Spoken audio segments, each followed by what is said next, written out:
make the case for Donald Trump. Why do you support Donald Trump to be the next president? I think the main thing for me is I truly believe he wants to make the country great again. I think we've lost a lot over the years. I think that I believe in him, and I'm kind of tired of the politicians on both sides of the aisle. It just seems there's a lot of corruption. There's a lot of politicians who are doing things more for themselves than they are for the country. I feel that he is wholly unqualified to be president. He's not tested. He's never... Being a business owner is different than running the government. It's two different things. You can apply some things from business to government, but it's not the same. Not only that, he is not temperamentally fit.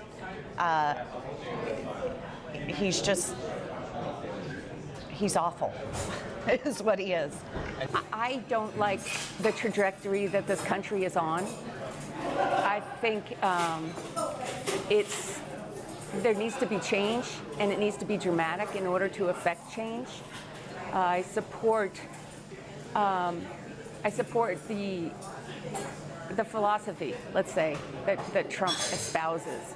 I don't necessarily respect some of the things he said and done.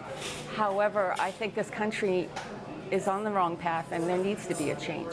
I think Hillary Clinton is a better alternative? Yes, I do. I think she's dedicated her whole life to public service, which is not a bad thing. She is not without her flaws, for sure. But I do feel like she works hard. She can compromise, I think. She would be able to do that. And I just think she would be better for our country. The line is, for me, is that it's always been those individuals who don't fit the mold. Okay, he insults women and calls them fat slobs. Okay, so that means you're telling people that if you don't look skinny, you know, if I tell my younger sister, oh, if you don't look skinny, men won't like you because they see you as fat slobs. That wasn't the line. Or when he told African Americans that I, being a young black man, am in a horrible state. It hasn't been any worse. I don't have a job. And I take insult to that. Your neighborhoods. All right, my neighborhoods are slum, my education is poor. How did you even get here, okay, without getting Or shot? that the Mexicans who came across the border are murderers and rapists. I think those are the things that pile up. Neither candidate is supportive of this TPP trade pact that Obama has proposed. You have to step back and you have to look and you have to ask yourself, as a business, how do I keep these companies here? What do I need to do as a business, I'm saying as a government, to get these companies to stay here and to put down roots? And part of Trump's plan is also, if those companies do leave, there's going to be a tax or tariff on them sending their goods back here. So it won't be a good reason for them to leave in the first place. Trump suggested somehow that he wanted more of a isolationist foreign policy, you know, potentially less commitment to NATO, less commitment to Asia-Pacific countries, the alliances. Is this a good plan?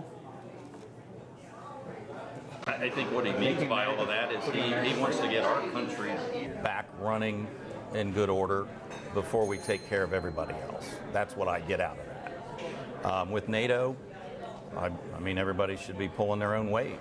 We shouldn't have to be footing most of that bill. I mean, somebody tell me why. I do believe it is incumbent upon us as a world leader to probably pull more than our own weight, because we can. It's, what is it, 2% of our GDP goes into, that's our NATO contribution. I think it's morally, that's what we have to do to keep the world safe. And like you said, if there's third world countries who can't do that, they can't do that, but we need to help keep the world safe. And that's our job as the United States. I don't see us under Trump becoming an isolationist country. It just won't happen. I tend to agree with Jim. I think he wants to get our ducks in a row. I think we've appeared weak over these last, 8 years in the eyes of the world. When it comes to U.S. foreign policy, China is one of its very important relationships. China, a friend or an adversary? I'm not really sure, honestly. I don't know.